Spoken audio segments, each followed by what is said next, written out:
Welcome to the last breakfast. Please enjoy the video. You start by labeling every node and tracing forward paths from input to output. Do this now so you can see the structure clearly.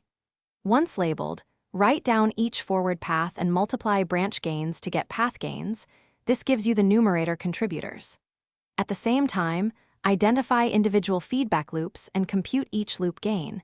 Make sure to note direction and sign. This setup minimizes errors, because you will reuse these lists for the determinant and simplifying steps that follow. Next, compute the overall determinant delta using 1 minus the sum of individual loop gains plus sums of non-touching loop products. This step captures interaction effects. Once done, for each forward path, compute its delta by excluding loops that touch that specific path, because only non-touching loops contribute. Use a systematic check for non-touching combinations. Start with pairs, then triples, so you don't miss higher-order terms. This is the core of Mason's formula. Prepare these values precisely to get an accurate transfer function. Finally, assemble the transfer function with Mason's formula.